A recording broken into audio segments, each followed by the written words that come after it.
I almost didn't want to make this video. I felt like this was a little too raw, a little too real, but something called me and I was like, might as well. This is kind of the honest reality of being a founder, of all the ups and downs that I faced that maybe you will also face. So this is going to be a very unscripted, real video. I'm going to be reading some notes from my journal as we go along. This video is all about failure because as a founder, you're going to have lots of failures. And the way that you perceive failure and the way that you use it to either propel you or to drain you is going to play a big part in your success. And there's two things about failure that nobody really talks about, but I feel like it's worth talking about. So there's going to be two truths that I go through in this video. The first truth is you're probably failing at a lot of things that you're trying to do out of ego, out of fear, lack, scarcity, or desperation. And the crazy part is this is the paradigm that most of society and humans operate on. We're taught like you've got to work hard for X, Y, and Z. You've always got to grind. You've always got to chase. And oftentimes we end up chasing after things that are not truly aligned in our heart, right? And this is where that goal that's built out of scarcity, lack, desperation comes in because we've adopted somebody else's goal. And the thing is, I know this because I was there. I failed at a lot of things in my life. And looking back at it, I can totally understand why. Funny story, but I tried to be a DJ and music producer. I tried to be a photographer. I was a painter. I was a web designer. I mean, I can't even name all the different things that I've tried. And I'm glad that I tried them because it taught me a lot about myself. Oh, I also tried to be a travel influencer. And the craziest part is I tried all of these things and I failed at it. And now in retrospect, I understand that I failed not because I wasn't good enough at those things, but because I was chasing after them for the wrong reasons. I wanted to be a DJ because I wanted attention and validation, right? I was trying to be a photographer because at that time in my life, I just didn't know what else to do. So I was like, okay, let me just try being an artist. I tried to be a travel influencer because I was in a lot of pain in my life and I just wanted to travel. And that was kind of my escapism. So I'm glad they didn't work out because they kind of acted as redirection towards what I really had to learn as lessons and who I really needed to become few steps down the road as part of my grand scheme of journey, right? And if you're gonna kind of notice the pattern is these weren't like genuine callings that I was going after. These were escape routes. And maybe you're relating to this. Maybe as a founder, you're trying lots of different things in your business that isn't working out and you're wondering, well, why the heck is it not working out? Because other people seem to be doing it effortlessly. I do firmly believe that anybody chasing goals with the wrong intention is going to fail because that's truly not yours to succeed at. The second truth that I really want to talk about is sometimes you do succeed, you build something profitable, sustainable, successful, but this weird thing happens where money no longer excites you. I know this is so freaking crazy to talk about this, that here's a guy sitting in his home and saying money doesn't, do all that. But hey, it's true. At a certain point, you're like, well, what else is out there? And there's this weird thing that happens that you slowly get this strange feeling that starts to creep in. And you're like, well, what's the deeper purpose of everything that I'm doing? Who am I meant to be? And at first, it starts as a whisper. And you, first of all, brush it off because again, you've got something successful, profitable, it's working. So you want to be a laser focused founder, right? Why neglect the thing that's given you all the success in your life, especially if you've had a history of failure and now all of a sudden you have managed to build something extremely successful. But slowly those whispers start getting louder. They turn into kind of like screams eventually, and you are bound to look at those screams and hear it out. And at a certain point, you just can't ignore that voice within. And it's telling you that, hey, this isn't it. This is part of your journey towards the person, the founder, the business, the impact you are supposed to create. But this, my friend, is not the final destination. I've felt that calling. Maybe somebody watching this video, maybe you have also felt this calling. When that happened to me at first, I just kind of blamed it on like stress and burnout. Like, oh, maybe I'm just getting bored with my business because I'm in a lot of stress. Maybe I just need to rest and recover. But when this pattern exists and continues for a year, 2 years, at this time, like, okay, this is not just a random incident. This has been recurring. There's something to it. I need to look deeper.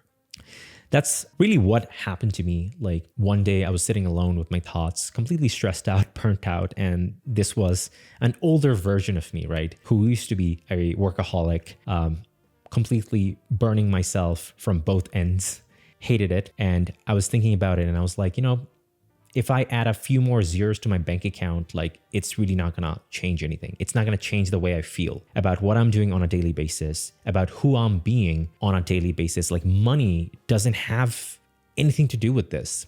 Like adding additional zeros, it's gonna be great. My logical brain is gonna appreciate it. My ego is gonna appreciate it. The part of me that has that emptiness within that wants that validation, that attention from other people is going to be able to brag about this. But the deepest part of me, the core, the authentic me is really not going to care. So when I really understood that, that's when I started to kind of go inwards. And that's the thing that nobody talks about, which is the second truth about failure is like sometimes you could be a failure even though you are succeeding on paper. And that failure is you are not doing the thing and not being the person you are truly meant to become on this planet. And to be the founder, the leader that creates the company, the vision, the better future the world really deserves. Because sometimes, good can be the enemy of great. And you want to latch on to what's already working and you don't want to give that up. But that's the thing that holds you from thinking forward, from innovating towards going to a real calling. So this is where the real inner battle begins. That's at least what I have faced. And I know this for a fact that anybody else out there with this journey is going to feel the same thing. Your mind is going to tear you apart because your logical mind is going to say, dude, this is self-sabotage. You're succeeding and you're tired of it. You want something else? Like, are you crazy? We need to scale more. But then the heart is going to say, we need to do something different. We are meant to do something different. This isn't it. There's a bigger impact for us to create. And so the inner battle continues. And it's going to be a very dangerous spot. I was there and it took me months, almost a year to be honest, to figure it out. Like, was it self-sabotage? But once I understood this, it was actually self-transcendence. It was the growing pains of evolving beyond my current identity. And it was just crazy. It is painful. So if you're going through this, I totally understand. I resonate. Now, the thing is, this battle is going to be painful because you're not letting go of a failure like the past, right? If you failed at anything, that's easy because it's just logical. Everybody's going to support you. Like, yeah, that's fine. Do something else. But when you're letting go of a success, and I don't mean totally like letting go, like you could always put a team in place in your current business so you can pursue the thing that you are truly passionate about or what you feel like is your next evolution. But, it's going to feel irrational because you are making money. You have this freedom. And the hardest part is sometimes you can't see the next step very clearly. At least I couldn't.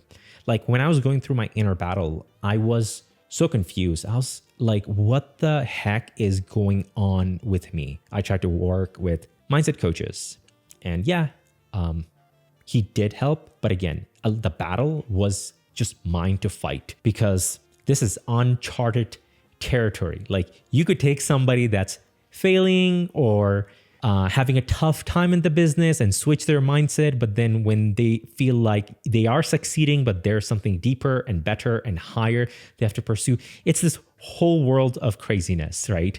So most mindset coaches aren't equipped to deal with that. And the thing is, most founders that feel this way remain stuck because they're like, well, let me just keep doing what I've been doing. And eventually the self-sabotage just catches up because the heart wants what it wants. It will cause fires. It will turn to burn the thing down because it wants to not do this thing anymore. So I've been there. You can't win that battle. And the thing is, you have to kind of override your logic with your intuition, and you have to trust the unknown.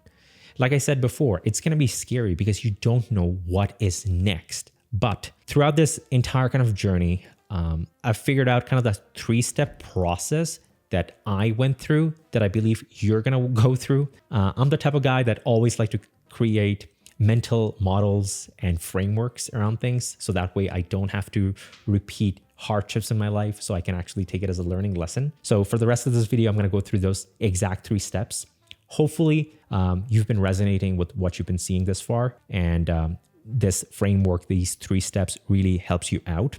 So the thing is, the first thing you really need to do is stop fighting, and instead you need to surrender. So the more that you fight, the more that you delay your own evolution. Because at this point, if you are a successful founder, you understand the difference between you being quote unquote shiny object syndrome, right?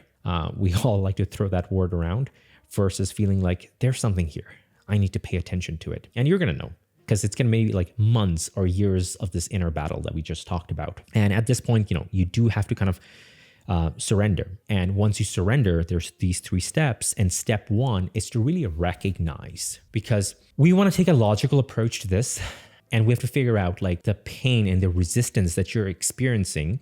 Is it growth pains, meaning you're being stretched out of your current comfort zone, like you're having to do things that you don't necessarily have a lot of expertise in, but when you do it, you're glad you did it? Kind of like public speaking or like making content, right? You might be like, yeah, it's a little uncomfortable at first, but once I do it, I feel amazing because I know this is what I need to be doing as part of my journey. So that's kind of like growth pains. But then there's the alignment pain, which is no matter how high up this ladder I climb, I am climbing up the wrong ladder. It's that inner feeling, that gut feeling that this goal is not for me anymore for whatever reason.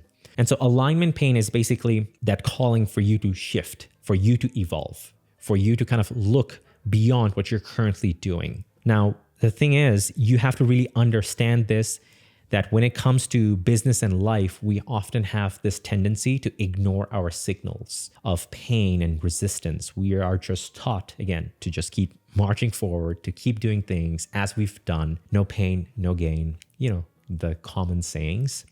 And I was guilty of this too. So I don't want to sit here trying to preach to you from a high horse because I've been there. I get it. The thing is, pain isn't punishment. Here's the crazy part. It's really just guidance. And often we ignore that signal of guidance.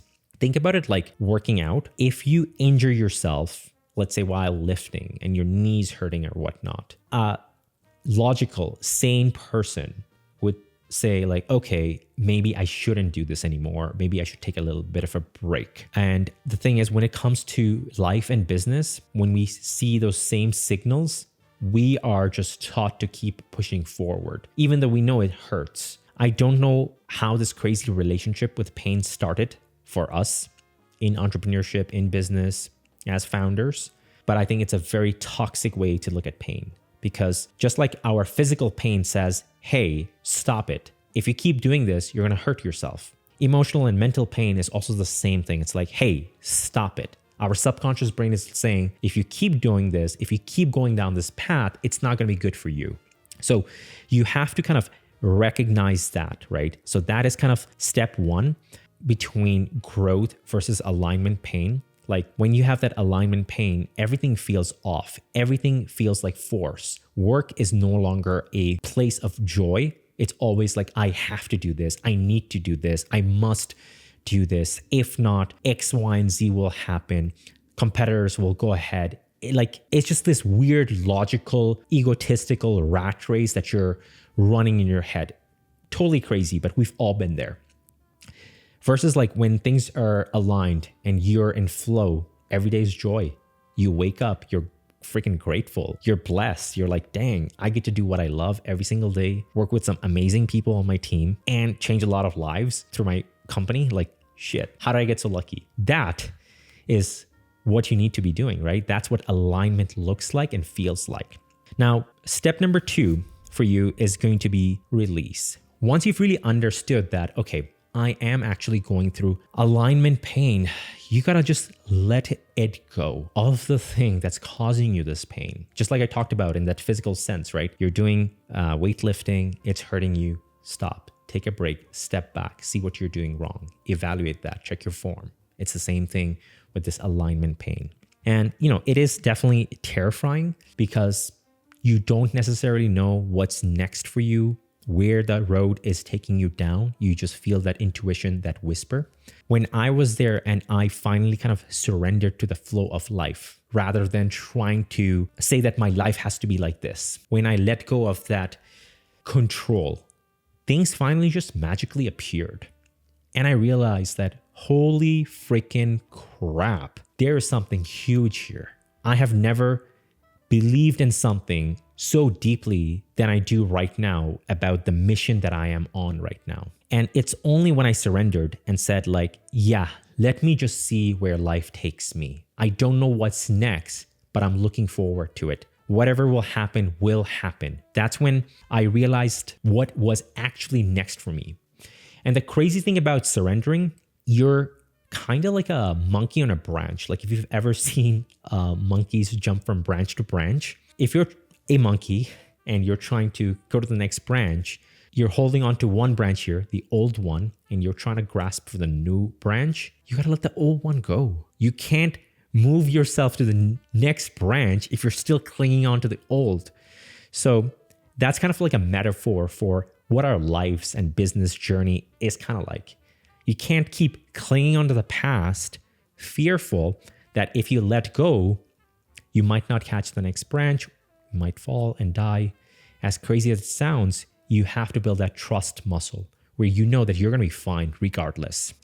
So that's kind of the key point. And the thing is, the mind definitely craves a lot of certainty, especially when you've had a lot of success, because you don't want to just let go of something without knowing exactly and precisely what is next. And some of us tend to be extremely logical, calculated, and we want to be like, well, if I do this, I will have X, Y, and Z results, and it's going to be X percentage better than my current venture. But, forget that for a second. And the thing is, this is the paradox. Clarity comes after surrendering, after release, not before it. It's only after you've closed the old chapter, the new one really begins. As cliche as that sounds, that's truly life. And the third thing is to realign.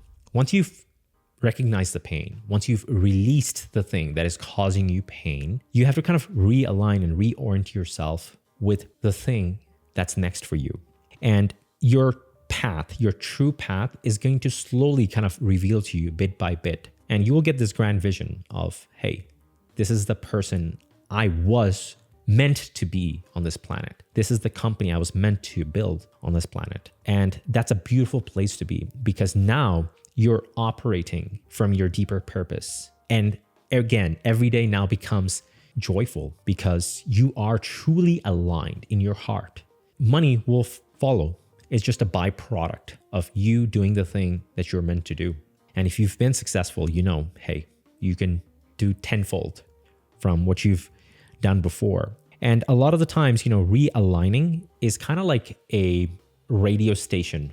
Right now, you might just be tuned into the wrong radio station or no radio station at all. So you're hearing a lot of static, a lot of fuzz. But once you tune into the right frequency, you're going to start to hear the music, and it's going to make a lot of sense to you. But again, you have to go through those 3 steps. Otherwise, it just doesn't work out. And again, I'm going to repeat this. Good is the enemy of great. And so looking back at my life, I am blessed to have failed at a lot of things, right? Like I talked about, trying to do DJing, music producer, photographer, web designer, travel influencer, a lot of stuff, right? And I'm truly, truly blessed that I failed at those things, because those were goals that came from a very shallow place. They were not deeply and truly aligned with my deeper purpose. And I feel like I'm in the right place for what's next for me. And I think I can predict this, which is I'm probably going to go through the same cycle, maybe every 3 to 5 years. Because if you are purpose-driven, mission-driven, you will evolve. And I think as founders, as companies, we are bound to evolve. And these 3 steps is exactly what's going to guide us through that inner battle as it comes up. When we feel like we are risking it all, we are verging on self-sabotage, when instead it is self-transcendence. So, what does this mean for you? If you're currently failing at lots of different things, or if you feel like you're failing at different things within your current business, or you feel like you're succeeding in your business, but there's something else meant for you, either way, what I want to say is stop forcing it. See where the flow of life takes you. And that's where step number 2 of like release and surrender really comes in. And I really want you to start viewing failure as more of redirection, because in the grand scheme of things, how life works, it's like you're going down on this path, you want to veer kind of like onto this side, and then boom, a wall appears and it's trying to force you to go the other direction. And when that happens, sometimes us mere mortals, we want to keep banging our head against this wall. We want to be like, oh, I'm going to break through this. I'm going to climb over it. Whatever it takes, I'm going to make it happen. But what if you just pause for a second, take a deep breath, step back and realize, what would it look like if I went the other way? And if you're watching this, I really hope you do, because the world needs the gift that only you can offer. And you can only offer it if you follow through and go through the end of the maze. This was kind of my raw, honest take on what failure looks like. Let me know if you enjoyed this format. Thought I speak my heart, because a lot of people have this extremely critical relationship with failure. They feel like I need to be succeeding at every freaking thing. And I'm like, no, you're not supposed to. The things that you're meant to fail at so you can be redirected towards what you're supposed to be succeeding at is perfect. Those are the beautiful lessons you're supposed to learn. So yeah, drop a comment below. Let me know if you like this format, if I should keep this going, and subscribe to the channel. And if you're going through this battle, feel free to send me a DM on Instagram. We can have a private conversation if you'd like, because I know when I was going through this stuff, it was tough. Not a lot of people understood me. So I get you if you're going through this, and we can have just a friendly chat. See ya.